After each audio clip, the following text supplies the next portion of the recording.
Okay. Welcome back once again to all my dear students. આજે video number 8 જેમાં આપણે વાત કરીશું કે ઈથર સંયોજનો એટલે બે પોઈન્ટ આપણે વાત કરવાની કે એક ઈથરના ભૌતિક ગુણધર્મ અને બીજું આપણે વાત કરીશું કે ઈથરની બનાવટ. બરાબર?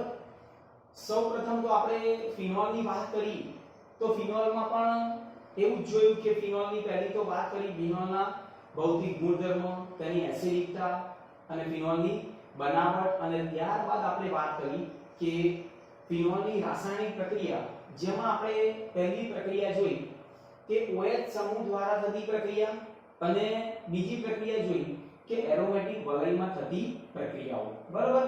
તો આ બધું જ આપણે જોયું. હવે આજે આપણે વાત કરીશું ઈથર. ઈથર સૌપ્રથમ તો ઈથરના ભૌતિક ગુણધર્મો કે તેના નામકરણ એ બધું તો આપણે જોઈ ગયા. ઓકે, તો પહેલો પોઈન્ટ આપણે વાત કરીશું ઈથરના ભૌતિક ગુણધર્મો.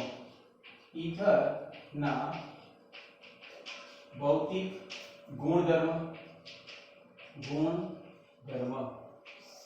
દરેકનું ધ્યાન અહીંયા. બરોબર? ઈથરના ભૌતિક ગુણધર્મ. ઓકે, તો જોઈએ આપણે ઈથરના ભૌતિક ગુણધર્મ વિશે. તો પહેલો પોઈન્ટ આપણે એવો કહીએ ભૌતિક ગુણધર્મની અંદર કે ઈથર એટલે કે લગભગ સમાન આણ્વીય દળ ધરાવતા ઈથરના ઉત્કલન બિંદુ આલ્કોહોલ કરતા નીચા હોય છે. અહીંયા લખીએ કે લગભગ સમાન આણ્વીય દળ ધરાવતા ઈથરના ઉત્કલન બિંદુ આલ્કોહોલ કરતા નીચા હોય છે. બરાબર? તેનું કારણ શું? કેમ આલ્કોહોલ કરતા નીચા? તો આપણે જોઈએ આલ્કોહોલના કેમ વધારે? કારણ કે ઈથરના અણુ એકબીજા સાથે આંતર આણ્વીય હાઇડ્રોજન બંધથી જોડાતા નથી. ઈથરના અણુઓ વચ્ચે આંતર આણ્વીય હાઇડ્રોજન બંધ હોતા નથી. બરાબર? એટલે ઈથરના અણુઓ વચ્ચે આંતર આણ્વીય હાઇડ્રોજન બંધ ના હોય માટે આપણે એવું કહેવાય કે લગભગ સમાન આણ્વીય દળ હોય છતાં પણ આલ્કોહોલના ઉત્કલન બિંદુ કોના કરતા ઊંચા હોય છે? ઈથરના. જેમ કે એક એક્ઝામ્પલ લઈએ કે ઇથેનોલ નું ઉત્કલન બિંદુ કોના કરતા વધારે હોય? તો મિથોક્સી મિથેન CH3O અને CH3. અહીંયા લખીએ મિથોક્સી મિથેન આના કરતા ઊંચા હોય. એક્ઝામ્પલ લઈ લઈએ CH3 CH2 અને OH નું ઉત્કલન બિંદુ CH3O અને CH3 કરતા વધારે, કારણ કે આની અંદર અણુ એકબીજા સાથે આંતર આણ્વીય હાઇડ્રોજન બંધથી જોડાતા નથી. શેમાં? ઈથરમાં. હંમેશા યાદ રાખો, પ્રશ્ન એવો પણ પૂછાય કે આલ્કોહોલ, ફિનોલ અને ઈથરમાં અણુ વચ્ચે આંતર આણ્વીય આકર્ષણ બળ શેમાં શક્ય નથી? તો ઈથરમાં. બરોબર? કે ત્યારબાદ બીજો એક્ઝામ્પલ પણ આપણે લઈ શકાય. બીજો એક્ઝામ્પલ કયો લઈ શકીએ? જેમ કે આપણે સિમ્પલ એક એક્ઝામ્પલ લઈએ કે બ્યુટેન 1 ઓલ. બ્યુટેન 1 ઓલ લો. એનું ઉત્કલન બિંદુ કોના કરતા વધારે? તો ઇથોક્સી ઇથેન કરતા ઉત્કલન બિંદુ ઊંચા. જેમ કે CH3 CH2 અને OH નું ઉત્કલન બિંદુ ઇથોક્સી ઇથેન એટલે C2H5O C2H5. બરાબર? આના કરતા આનું ઉત્કલન બિંદુ કેવું હોય છે? વધારે. લગભગ આણ્વીય દળ કેવું છે? સમાન. હવે સેકન્ડ પોઈન્ટ આપણે વાત કરીએ કે પાણીમાં દ્રાવ્યતા. તો તમે જો કે ઈથર પાણીના અણુ સાથે આંતર આણ્વીય હાઇડ્રોજન બંધથી જોડાય છે. ઈથર પાણીના અણુ સાથે આંતર આણ્વીય હાઇડ્રોજન બંધ થી જોડાય. બરોબર, એટલે આંતર આણ્વીય હાઇડ્રોજન બંધ થી કોણ જોડાય? ઈથરનો અણુ. કોની સાથે? પાણીના અણુ સાથે. માટે લગભગ સમાન આણ્વીય દળ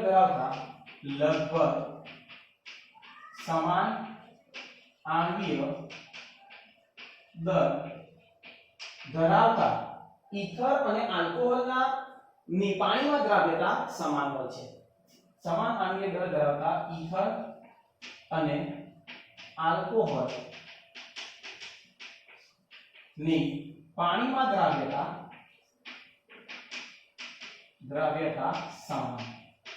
સમાન એટલે પાણીમાં દ્રાવ્યતા બંનેની સરખી હોય, પણ ઉત્કલન બિંદુ કોના વધારે હોય? તો આલ્કોહોલના. કોના કરતા? ઈથર કરતા. બરોબર, એક્ઝામ્પલ લઈએ બેટા. CH3-O-CH3 છે.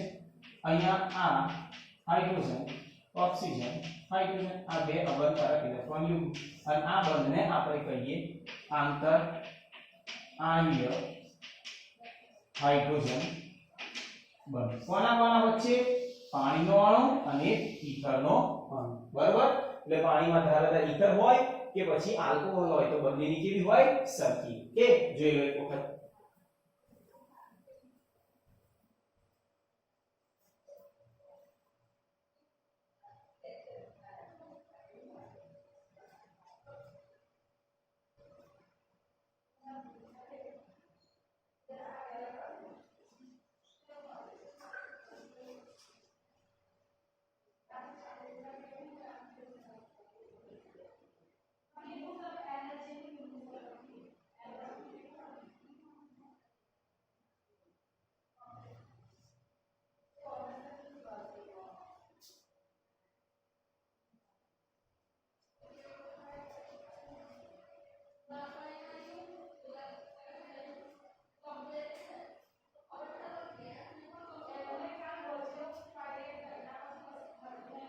ઓકે, ચાલો હવે આગળ આપણે વાત કરીએ કે ઈથરની બનાવટ. બરોબર, જોઈએ આપણે ઈથરની બનાવટ. નેક્સ્ટ પોઈન્ટ, ઈથરની બનાવટ. ઓકે, ધ્યાન દરેકનો અહીંયા. ઈથરની બનાવટ. ઈથરની બેટા બનાવટ કરવાની હોય તો બે અલગ અલગ પદ્ધતિ દ્વારા આપણે ઈથર બનાવી શકીએ. પહેલી પદ્ધતિ આપણે કહીએ કે આલ્કોહોલના નિર્જલીકરણ દ્વારા. શું કહ્યું? આલ્કોહોલના નિર્જલીકરણ દ્વારા. અને બીજી પદ્ધતિ આપણે કહીએ કે વિલિયમસન સંશ્લેષણ. તો જોઈએ આપણે વન બાય વન. પહેલી આપણે વાત કરીશું કે આલ્કોહોલના નિર્જલીકરણ દ્વારા. આલ્કોહોલના નિર્જલીકરણ દ્વારા. બરોબર, આપણે બધા જાણીએ છીએ કે નિર્જલીકરણ એટલે શું? તો આપણે કહીએ કે ભાઈ પાણીનો અણુ દૂર થાય ને તો તેવી પ્રક્રિયાને આપણે શું કહીએ? નિર્જલીકરણ. બરોબર, જેમ કે એક સિમ્પલ એક્ઝામ્પલ લઉં કે CH3 CH2 અને OH છે, જેને આપણે કહીએ ઇથેનોલ. બરોબર, તેની વધુ પ્રમાણમાં સાંદ્ર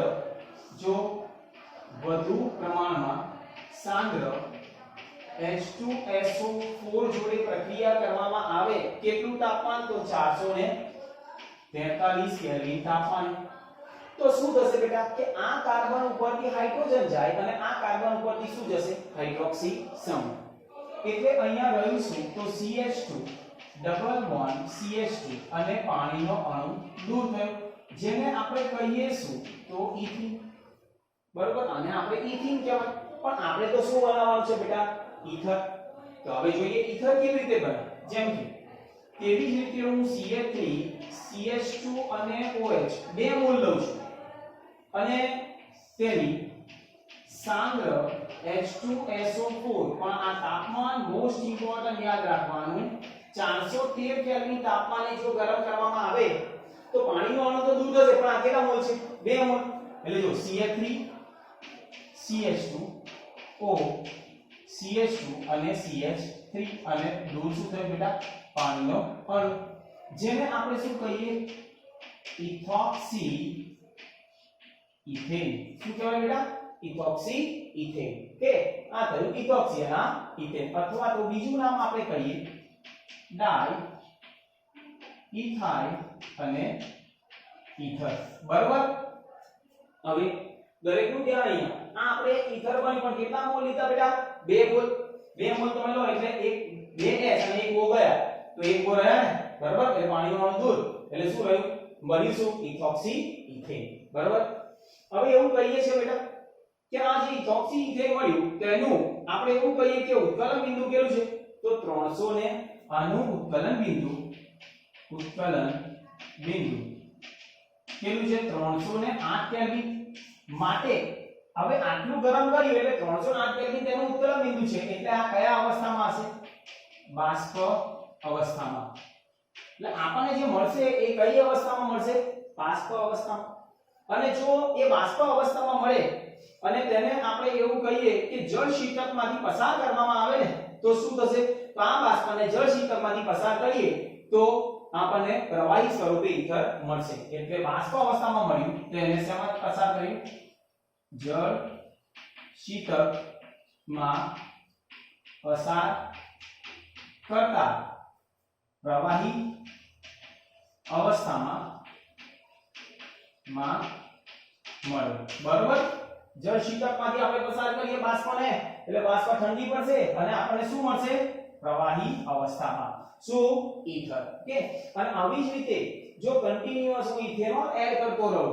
તો મને કન્ટીન્યુઅસલી શું મળશે ઈથર અને આ પ્રક્રિયાને આપણે શું કહીએ ઇથરિફિકેશન શું કહેવાય ઇથરિફિકેશન આ ખબર હોવી જોઈએ કન્ટીન્યુઅસ હું ઈથર એડ કરું તો સોરી ઇથેનોલ એડ કરું તો મને શું મળે ઈથર ઓકે જોઈ લો એક વખત પછી આપણે આ જ પ્રક્રિયાની ક્રિયાવિધિ સમજીએ છીએ ઓકે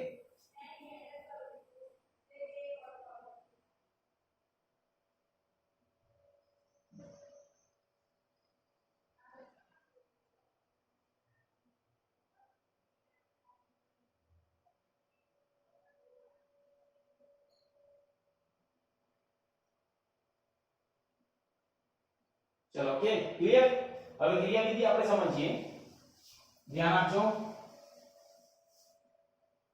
ક્રિયાવિધિ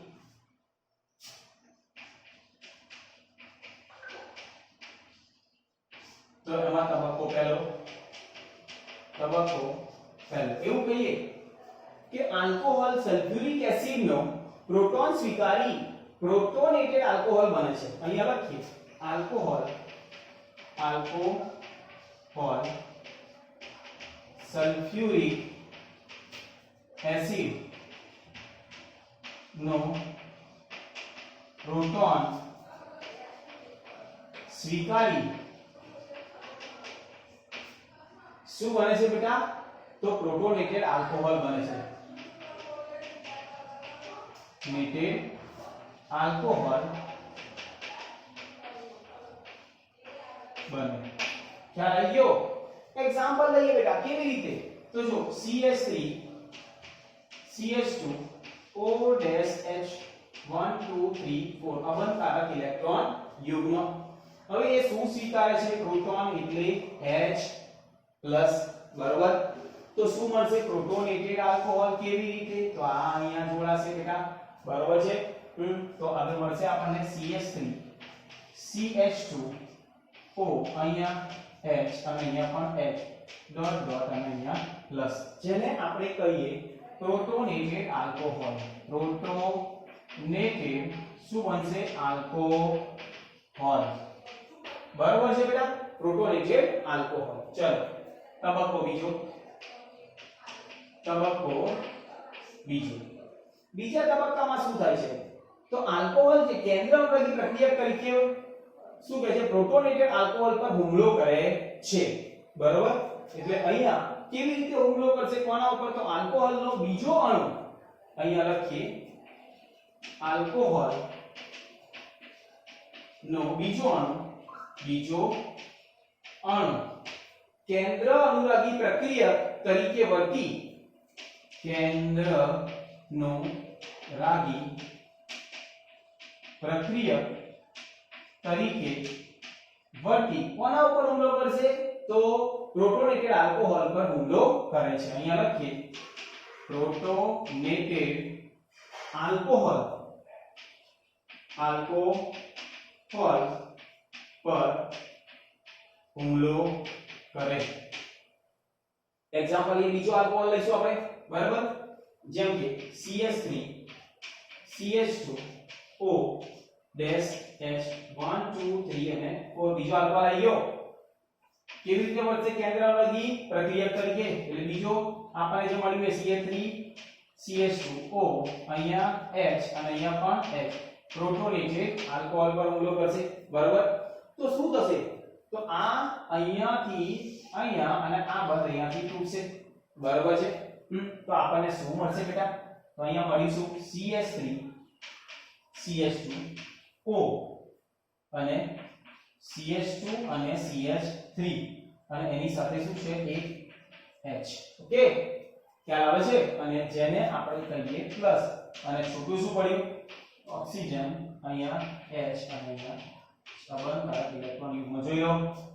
અહીંયા જોડાઈ ગયો CH2 અને CH3 આ છોટું પડી ગયું પાણીનો અણુ છૂટો જેને કહીએ આપણે શું પ્રોટોનેટેડ ઈથર આને આપણે કહીએ પ્રોટોનેટેડ ઈથર બરાબર છે એક મળ્યું પ્રોટોનેટેડ આલ્કોહોલ બીજું મળ્યું પ્રોટોનેટેડ ઈથર હવે તબક્કો ત્રીજો ત્રીજા તબક્કામાં શું થાય છે તો પ્રોટોનેટેડ ઈથરમાંથી પ્રોટોન દૂર કરી એટલે શું થશે ઈથર મળશે બરાબર તો પ્રોટોનેટેડ ઈથર માંથી પ્રોટોન દૂર કરી ઈથર બને છે પ્રોટોનેટેડ ઈથરમાંથી શું પ્રોટોન દૂર કરો એટલે આપણને શું મળવાનું છે બેટા ઈથર કેવી રીતે તો એ પણ અગત્યનું તો જો ધ્યાન આપજો CH3 CH2O અહીંયા H સંબંધકારક ઇલેક્ટ્રોન યુગ્મ CH2 અને CH3 જેને આપણે કહીએ પ્રોટોનેટેડ ઈથર એની કોણીય પ્રક્રિયા થાય પાણીનો અણુ O ડેશ H સંબંધકારક ઇલેક્ટ્રોન યુગ્મ બરાબર તો આપણે એવું કહીએ કે આ બંધ અહીંયા તૂટશે બરાબર અને અહીંયાથી અહીંયા જોડાવાનો ખ્યાલ આવે છે તો આપણને શું મળશે અહીંયા તો CH3 CH2O CH2 અને CH3 વત્તા છૂટું શું પડ્યું H dash O dash H સંબંધકારક ઇલેક્ટ્રોન યુગ્મ બરાબર હાઇડ્રોજન આયન જેને આપણે આને કહીએ ઇથોક્સી અને ઇથેન શું કહીએ બેટા ઇથોક્સી ઇથેન બરાબર તો આ થયું ક્રિયાવિધિ કેટલા તબક્કામાં પ્રક્રિયા થઈ 3 તબક્કામાં અને શું બનાવ્યું તો ઈથર મોસ્ટ ઇમ્પોર્ટન્ટ ક્રિયાવિધિ ખબર હોવી જોઈએ પહેલા તબક્કામાં એસિડ સાથે પ્રક્રિયા કરી પ્રોટોનેશન થયું એટલે પ્રોટોનેટેડ આલ્કોહોલ બીજા તબક્કામાં પ્રોટોનેટેડ ઈથર અને ત્રીજા તબક્કામાં ઈથર બરાબર તો બધું ખ્યાલ હોવો જોઈએ ક્લિયર જોઈ લો એક વખત બધું જ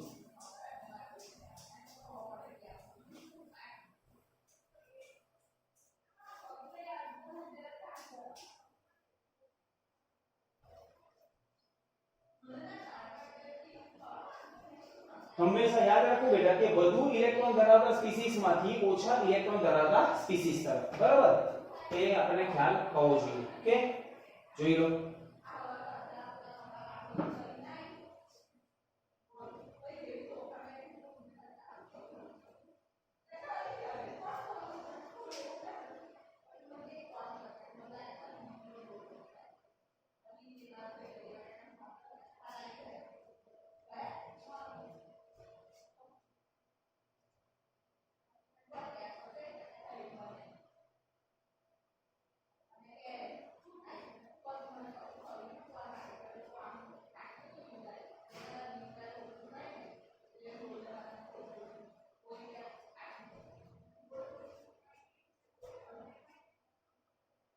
चलो ओके क्लियर હવે બીજું આપણે વાત કરીશું આના પછી સેકન્ડ બનાવટ જેને આપણે કહ્યું વિલિયમસન સંશ્લેષણ દ્વારા. શું કહ્યું બેટા? વિલિયમસન સંશ્લેષણ દ્વારા. જોઈએ વિલિયમસન સંશ્લેષણ દ્વારા. બરાબર છે. વિલિયમસન સંશ્લેષણ દ્વારા આપણે કેવી રીતે બનાવીએ? તો આ સંશ્લેષણમાં સોડિયમ આલ્કોક્સાઇડ અને હેલોએરિન દ્વિઆંગીય કેન્દ્ર અનુરાગી વિસ્થાપન પ્રક્રિયા છે. કોણ? તો આ પ્રક્રિયામાં, આ સંશ્લેષણમાં કોણ કોણ? તો સોડિયમ આલ્કોક્સાઇડ અને હેલોએરિન. સોડિયમ આલ્કોક્સાઇડ અને હેલોએરિન દ્વિઆંગીય કેન્દ્ર અનુરાગી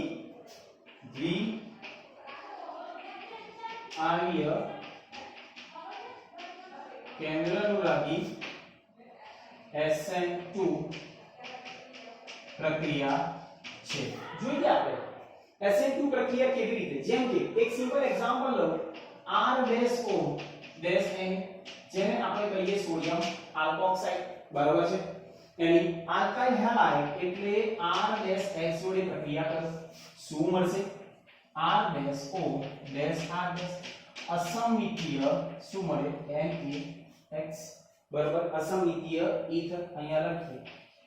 અસમિતીય ઈથર આપણને મળી.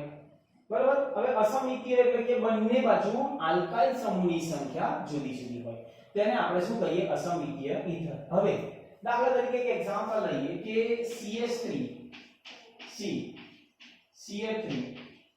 CH3O અને જેને આપણે કહેવાય સોડિયમ આલ્કોક્સાઇડ. બરાબર. હવે ઓક્સિજન પરમાણુ પર અબંધકારક ઇલેક્ટ્રોન યુગ્મ કોની સાથે પ્રક્રિયા કરે? તો CH3 Br જોડે. બરાબર. તો કોણ જોડાશે? તો કોની સાથે? તો આ અહીંયા જોડાશે અને અહીંયાથી આ બંધ તૂટશે બેટા. બરાબર છે. હા. તો હવે શું મળશે આપણને? તો CH3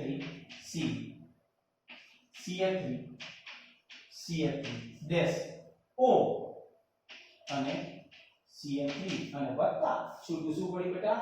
તો અહીંયા NaBr. ઓકે, ખ્યાલ આવી ગયો? તો આ રીતે પ્રક્રિયા થાય. બીજી એરોમેટિક સંયોજનમાં પણ આપણે જોઈ ગયા. જેમ કે દાખલા તરીકે અહીંયા તમે જુઓ કે ફિનોલ છે મારી પાસે OH. બરાબર. તેની સોડિયમ હાઇડ્રોક્સાઇડ જોડે પ્રક્રિયા કરો NaOH. તો આપણને શું મળશે? -H2O જેને આપણે કહેવાય શું? તો સોડિયમ ફિનોક્સાઇડ. શું મળ્યું? Sodium phenoxide. બરાબર. આપણે ભણી ગયેલા છે.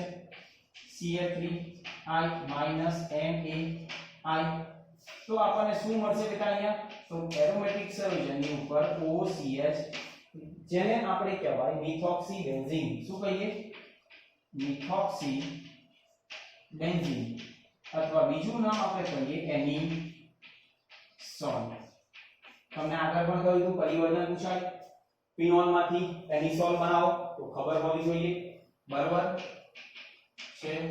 ફિનોલ. એ જ રીતે બીજી પ્રક્રિયા પણ આપણે જોઈ. જેમ કે ફરીથી દાખલા તરીકે આ ફિનોલ છે. બરાબર. ફરીથી NaOH શું મળવાનું? -H2O. બરાબર. Sodium phenoxide. બરાબર. હવે C2H5 અને I -NaI શું મળ્યું? ઇથોક્સી બેન્ઝીન એટલે O C2H5 જેને આપણે કહીએ ફેનિઝોલ. બરાબર. સમજ્યા? એક એનિસોલ અને એક ફેનિઝોલ. શેમાંથી બનાવ્યું બેટા? ફિનોલમાંથી. અને આ પ્રક્રિયાને આપણે કઈ પ્રક્રિયા કહીએ? વિલિયમસન સંશ્લેષણ. ઓકે, ખ્યાલ આવી ગયો? તો જોઈ લો બધું એક વખત. તો આ થયું બેટા આ જે ઈથરની બનાવટ. કેટલી પદ્ધતિ દ્વારા કરી? તો બે. કઈ કઈ? તો આલ્કોહોલના નિર્જલીકરણ દ્વારા અને બીજું આપણે જોયું વિલિયમસન સંશ્લેષણ દ્વારા. ઓકે, જોઈ લો એક વખત, થોડો ટાઈમ આપું છું. ઓકે, અને હવે નેક્સ્ટ વિડિયોની અંદર આપણે વાત કરીશું કે ઈથરની રાસાયણિક પ્રક્રિયાઓ, કઈ કઈ પ્રક્રિયાઓ છે, બરોબર, અને કેવી રીતે બંધ તૂટે છે અને કોની સાથે એ પ્રક્રિયા કરે છે. ઓકે, તો આજના વિડિયો માટે આટલું ઇનફ. ટાઈમ આપું છું, થોડો ટાઈમ જોઈ લો. Okay, thank you very much.